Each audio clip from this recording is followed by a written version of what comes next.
آخری عشرے کی 5 تاک راتوں میں سے ایک رات جو ہے وہ انشاءاللہ لیلۃ القدر ہوگی. اور یہ حدیث پاک سے ہمیں بتایا گیا. کتنی آسانی کر دی ہمارے لیے کہ پورا سال ڈھونڈنے کے لیے نہیں کہا گیا, پورا رمضان ڈھونڈنے کے لیے نہیں کہا گیا, پورا آخری عشرہ بھی ڈھونڈنے کے لیے نہیں کہا گیا. آخری عشرے کی 5 تاک راتوں میں سے ایک رات لیلۃ القدر ہوگی انشاءاللہ عز و جل. اب ان 5 تاک راتوں کو مدنی چل کے ناظرین ٹارگٹ کر لیں. اب وہ کس طرح ہوگا کہ پہلے تو یوں کریں کہ آپ 5 تاک راتوں میں عشاء کی نماز باجماعت پڑھیں اور فجر کی نماز باجماعت پڑھیں. روایتوں میں آتا ہے جو عشاء اور فجر باجماعت پڑھے اسے پوری رات عبادت کرنے کا ثواب ملتا ہے. تو آپ نے پہلے تو کسی صورت ویسے تو پورا رمضان یہ کرنا ہے, لیکن تاک راتوں میں اہتمام کے ساتھ. نمبر 1. نمبر 2, آپ نے پوری تراویح باجماعت پڑھنی ہے ان 5 راتوں میں. تو 2 چیزیں ہو گئی. تیسرے نمبر پہ آپ نے کچھ نہ کچھ قرآن پاک ضرور پڑھنا ہے. ممکن ہو تو ایک پارہ پڑھ لیں, ورنہ سورہ ملک, سورہ رحمان اور سورہ یاسین ان 5 تاک راتوں میں آپ پڑھ لیں. نمبر 4, آپ نے کچھ ذکر و اذکار لازمی کرنے ہیں. مثال دے دیتا ہوں, 1200 بار درود پاک پڑھ لیں, 100 بار کلمہ پاک پڑھ لیں, باقی سبحان اللہ, الحمدللہ, اللہ اکبر کی ایک تسبیح پڑھ لیں. ذکر و اذکار کے لیے بھی ایک سمجھ لیں سلاٹ اپنی بنا لیں. پھر آگے چلے, آپ صلاۃ التسبیح کی نماز الحمدللہ مساجد میں ہوتی ہے, دعوت اسلامی کے مراکز میں بھی ہوتی ہے, صلاۃ التسبیح کی نماز باجماعت پڑھیں. 4 باتیں ہو گئی. 5ویں, آپ کسی بھی دینی اجتماع میں یعنی علم دین کی محفل میں شرکت کریں. ماشاءاللہ دنیا بھر میں دعوت اسلامی کے مراکز میں اجتماعات ہوتے ہیں. مدنی مذاکرہ مدنی چینل پر ہوتا ہے, فیضان مدینہ میں بھی ہوتا ہے, اس میں بھی کچھ دیر آپ شرکت کر لیں. والدین حیات ہیں تو ان کے ہاتھ چومیں اور ان کو کچھ نہ کچھ تحفہ دیں اور ان سے دعائیں لے لیں. اگر حیات نہیں ہے, پاسبل ہے, تو قبرستان جائیں اور کچھ دیر کے لیے ان کی قبر پر حاضر دے دیں. سورہ یاسین انہیں انشاءاللہ ان کی بارگاہ میں جا کر آپ تلاوت کر لیں. اور پھر ایک آخری بات یہ ہے کہ آپ 5 راتوں میں کچھ نہ کچھ صدقہ کریں. جیسی آپ کی حیثیت, آپ 5 لفافے بنا لیں, 100 روپے کے بنا لیں, 500 روپے کے بنا لیں, جس کو اللہ نے وسعت دی ہے, 5000 10,000 25,000 کے جتنے بنا سکتے 5 انویلپ بنا لیں, اپنے ساتھ رکھے. ہر تاک رات کو کسی غریب کو دے دیں, کسی مسکین کو دے دیں, کسی مسجد کے امام صاحب کو دے دیں. نیکی کے کام میں خرچ کرنا چاہیے, دعوت اسلامی یا کسی بھی دینی تنظیم کو دے دیں جس سے آپ کا اطمینان ہے. اب ہوگا کیا کہ یہ 6-7 ویرائٹی والی آپ نے نیکیاں کر دی اور 5 تاک راتوں میں کی. ان میں سے جو رات لیلۃ القدر ہوگی, لیلۃ القدر خیر من الف شہر, آپ کی ہر عبادت ملٹیپلائی ہو جائے گی 1000 مہینوں کے برابر اور اس سے بھی زیادہ. اللہ پاک اخلاص عطا فرمائے. 84 سال کا وہ پیش بنتے ناظرین. اب وہ تو مجھے اور آپ کو پتہ نہیں کہ اب 84 سال جیئیں گے کہ نہیں. اچھا جی بھی لیں گے تو 84 سال کنٹینیو عبادت تو کر نہیں سکیں گے, لیکن یہ ایک رات ٹارگٹ کر لی تو 84 سال سے کم و بیش 1000 مہینوں سے زیادہ عبادت کا ثواب ہے. کاروباری لوگوں کو کہا جائے 5 رات کام کر لو 1 کروڑ میں ملیں گے, اگلا کہے گا 10 پہ 2 کروڑ ملیں گے تو میں 10 راتیں کام کرنے کے لیے تیار ہوں. تو یہ تو 5 راتوں میں لائف ٹائم کی نیکیاں ایک طرف اور 1 رات کی نیکیاں ایک طرف ہے. تو پلیز کسی کو ضائع نہیں کرنا. ان میں سے بہت سارے کام میری اسلامی بہنیں بھی کر سکتی ہیں کہ وہ اپنے گھر میں بیٹھ کر عبادت میں اور ان تمام چیزوں میں جو کر سکتی ہیں وہ کریں, تاکہ انشاءاللہ اس بار لیلۃ القدر ضائع نہ ہو. گھومنے پھرنے کھانے پینے کے لیے زندگی پڑی ہے, یہ 5 راتیں بس میں ہوں اور میرے رب کی عبادت ہوگی. 5 تاک راتوں میں سے ایک رات انشاءاللہ لیلۃ القدر ہوتی ہے جو احادیث میں مضمون ملتا ہے. تو میری گزارش ہے کہ ان 5 راتوں کو ٹارگٹ کر لیں. پہلے یہ سمجھ لیں کہ لیلۃ القدر 1000 مہینوں سے بہتر ہے. 83 سال اور 4 مہینے بنتے ہیں 1000 مہینے. تو میں اور آپ اب تو 83 سال اور 4 مہینے شاید نہ جی پائیں, 1000 مہینے کی عبادت تو کبھی بھی زندگی میں ہم نہیں کر پائیں گے. تو ذرا سوچیں کہ کتنا بڑا گولڈن چانس ہے کہ اگر شب لیلۃ القدر کسی نے عبادت کر لی اور وہ مقبول ہو گئی تو وہ 1000 مہینوں سے زیادہ افضل عبادت ہو جائے گی. تو میری گزارش ہے کہ ان 5 راتوں میں کچھ کام پابندی سے کریں. آج بھی کر لیں جن کے پاس وقت باقی ہے, اور باقی 4 راتوں میں کریں.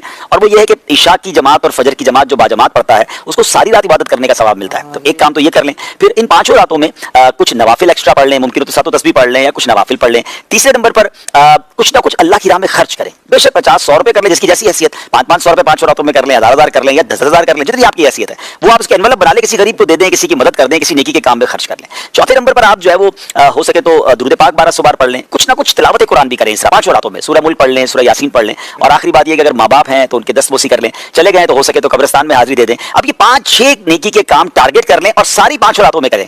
اب ان 5 میں سے کوئی بھی رات اگر لیلۃ القدر ہوئی تو ہماری یہ تمام نیکیاں ملٹیپلائی ہو جائیں گی انشاءاللہ. لیلۃ القدر خیر من الف شہر, 1000 مہینوں سے زیادہ بہتر ہے. تو انشاءاللہ اگر یہ قبول ہو گیا تو بیڑا پار ہو جائے گا, ثواب کا انبار لگ جائے گا. تو do not miss these 5 nights. ان 5 راتوں کو ٹارگٹ کریں, پلان کریں اور اس کی برکتیں حاصل کریں. بیسٹ تو یہ ہے کہ یہ 5 راتیں ان اعمال کے ساتھ ساتھ مدنی مذاکرے میں شرکت کر لیں. فیضان مدینہ کراچی میں آ سکتے ہیں تو یہاں آ جائیں. جہاں جہاں اچھی جگہ پر یہ راتیں گزار سکتے گزاریں. راتیں مس نہیں کرنی ہے, کھانے پینے گھومنے پھرنے کے لیے ساری زندگی پڑی ہے. ان 5 راتوں کو بھرپور طریقے سے استعمال کریں. وما ادراک ما لیلۃ القدر, تم نے کیا جانا لیلۃ القدر کیا ہے. اچھا یہ قرآن کا بڑا خوبصورت اسلوب ہے. It's a beautiful style of Quran. جب قرآن کو کوئی چیز ایمفسائز کرنی ہے, ہماری اٹریکشن چاہیے, ہمیں بتانا ہے کہ دیر از سم تھنگ اسپیشل, تو قرآن خود ہی ہم سے سوال کر رہا ہے وما ادراک ما لیلۃ القدر, تم نے کیا جانا لیلۃ القدر کیا ہے. ہمیں تو قرآن نے بتایا ہی نہیں ہے نا, ہم تو پڑھ رہے ہیں, لیکن ہماری اٹریکشن لی جا رہی ہے. آپ دیکھیں سورہ قاریہ میں القارعۃ مل قارعہ وما ادراک مل قارعہ, قرآن وہاں بھی ڈیفائن کر رہا ہے قیامت کو. تو اب ہم سے سوال کیا جا رہا ہے کہ تم نے کیا جانا قیامت کیا ہے, قارعہ کیا ہے. پھر فوراً اس کے بعد قرآن اس کو ڈیفائن کرتا ہے کہ وہ دن کیسا ہوگا. یہاں بھی قرآن نے یہ اسلوب اختیار کیا, اللہ کا کلام کہہ رہا ہے وما ادراک ما لیلۃ القدر, تم نے کیا جانا لیلۃ القدر کیا ہے.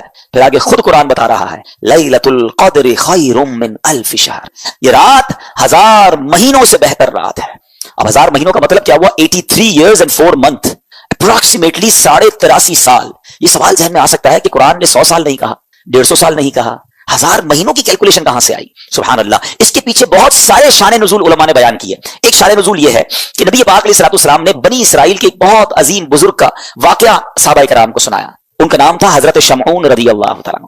واقعہ کیا تھا؟ واقعہ یہ تھا کہ وہ اللہ کے بڑے ولی تھے، بڑے جاندار بھی تھے، بڑی اللہ کی انہوں نے عبادت کی، اور ایسی عبادت کی کہ 1000 مہینوں تک وہ روزانہ روزہ رکھتے تھے، رات کو عبادت کرتے تھے اور جہاد بھی کرتے تھے، اور بڑے طاقتور بھی تھے. ان پر کافر قابو نہیں پا سکتے تھے، اور بڑی چال چل کر بڑی مکاری کے ساتھ انہوں نے ان کو گرفتار کیا، اور پھر ان کو یوں سمجھے کہ ٹکڑے ٹکڑے کر کے شہید کیا گیا. بڑا ظلم بھی ہوا ان کے اوپر. پھر جنہوں نے ان کو شہید کیا ان پر عذاب بھی نازل ہو گیا. بڑا طویل واقعہ، میں اس کو شارٹ کر کے بیان کیا میں نے. اچھا، اب جب یہ واقعہ نبی پاک علیہ الصلوۃ والسلام نے صحابہ کو سنایا نا، تو صحابہ کرام علیہ رضوان جو تھے ان کا مائنڈ سیٹ کمال کا تھا. ایسے کمال کے صحابہ ہیں، سبحان اللہ. اب جب یہ واقعہ سنا، اب آپ نے بھی سنا، میں نے بھی سنا، ہمیں تو لگتا ہے کہ یار کتنے بڑے بزرگ تھے ماشاءاللہ، کتنی عبادت کی، کتنا ثواب کمایا. وہ فوراً اپنی نیکیوں کے بارے میں فکر مند ہو جاتے تھے. کہتے حضور یہ پہلی قوم والے تو آگے بڑھ گئے، ہماری تو عمر ہی چھوٹی ہے. 1000 مہینے تک تو وہ روزے رکھتے رہے، 1000 مہینے تک تو رات عبادت کرتے رہے، جہاد کرتے رہے. 1000 مہینوں کا مطلب 83.5 سال اپروکس. ہماری تو عمر 60 70 80 سال. یہ تو ہمارے پاس ٹائم ہی نہیں ملتا، اتنا ٹائم ہی نہیں ہماری لائف میں. وہ نیکیوں میں آگے بڑھ گئے. یہ بات بڑی کمال کی جملہ، ذرا سمجھیے گا. صحابہ رنجیدہ ہوئے کہ دوسری قوم، دوسری جو امت ہیں وہ نیکیوں میں آگے بڑھ رہی ہیں، ہم پیچھے رہ گئے. آج ہمارا حال یہ ہے کہ ہم یہ سوچتے ہیں کہ فلاں بنگلہ بڑا بنا لیا اس نے، ہے وہ کاروبار میں آگے بڑھ گیا، وہ پیسوں میں آگے بڑھ گیا، اس کی گاڑی اچھی ہو گئی، اس نے موبائل اچھا خرید لیا. ہم اسی ٹینشن میں رہ گئے. مجھے آج تک یہ بات سمجھ نہیں آتی کہ جو کسی کا گھر، کاروبار یا اس کی ویلتھ دیکھ کر ڈی مورلائز ہوتا ہے، اپنے آپ کو پیچھے فیل کرتا ہے، تو کسی تہجد گزار کو دیکھ کر کیوں نہیں پیچھے فیل کرتا کہ یار یہ تہجد پڑھتا ہے میں نہیں پڑھتا، یہ روز قرآن پڑھتا ہے میں نہیں پڑھتا، یہ دین کا کام بھی کر رہا ہے، کاروبار بھی کر رہا ہے، میں تو صرف کاروبار کر رہا ہوں، میں تو دین کو ٹائم ہی نہیں دے رہا. میں اپنے آپ کو اس وقت کیوں شاید فیل نہیں کرتا؟ اس وقت کیوں میرے دل میں یہ بات؟ یہ صحابہ کرام کا انڈرسٹینڈنگ لیول تھا کہ جب بھی وہ کسی کو نیکیوں میں آگے بڑھتے دیکھتے وہ چاہتے ہم بھی آگے بڑھے. پلیز کمپٹیشن لائف میں یہ والا لاؤ. یہ جو دنیا کا کمپٹیشن ہم لے آئے نا، اس میں کبھی بھی پرسکون نہیں ہو گیا. ہر شیر کا سوا شیر موجود ہے. آپ لاکھ پتی ہو جائیں گے تو کروڑ پتی نظر آئے گا، کروڑ پتی نظر آئیں گے تو ارب پتی نظر آئے گا، ارب پتی بھی بن جاؤ گے تو پھر آگے اس سے آگے والا نظر آئے گا، اور اسی ریس میں زندگی ختم ہو جائے گی. کرنا کیا ہے؟ پلیز یہ سیکھو. یہ لیلۃ القدر ملی، کتنی عظیم رات کیوں ملی؟ جب صحابہ کرام غمزدہ ہوئے تو نبی پاک کے بھی قلب اقدس پر جو ہے وہ رنج طاری ہو گیا. تو میرے آقا علیہ الصلوۃ والسلام کے جب دل پر رنج طاری ہو، یہ رب کو کب گوارا ہے؟ جبریل امین آئے، کہا حضور آپ غمزدہ نہ ہو، اللہ کریم نے آپ کی امت کو ایک رات ہر سال ایسی عطا کر دی ہے جو اس رات میں عبادت کر لے گا حضرت شمعون کی 1000 مہینوں سے کی گئی رات سے زیادہ ثواب حاصل کر لے گا. لیلۃ القدر خیر من الف شہر، برابر نہیں کہا قرآن نے کہ وہ رات 1000 مہینوں سے برابر ہے، نہیں. قرآن کہتا ہے 1000 مہینوں سے افضل ہے. افضل کتنا ہے وہ رب جانے، اس کی عطائیں جانے. اور یہ وہ نارمل 1000 مہینے نہیں ہے کہ ایک بندہ 1000 مہینے زندہ رہ کر نمازیں پڑھتا رہا، اس کے برابر نہیں. یہ وہ حضرت شمعون جو 1000 مہینوں تک روزے رکھتے رہے، 1000 مہینوں تک عبادت کرتے رہے، جہاد کرتے رہے، شہادت کا مرتبہ پایا. اللہ اکبر. نبی پاک کی کرم نوازی سے، اللہ کے حبیب کی امت ہونے کی برکت سے اللہ نے ایک رات ہر سال دے دی کہ جو اس ایک رات میں عبادت کر لے حضرت شمعون کی ان 1000 مہینوں سے عبادت سے زیادہ ثواب کما لے گا. تو یہ اتنا بڑا احسان، اور یہ ہمیں کیوں ملی؟ یہ احسان مانو، احسان فراموش نہیں ہونا چاہیے. یہ سب کچھ ملا ہے نبی پاک کے صدقے، ایمان ملا ان کے صدقے، رمضان ملا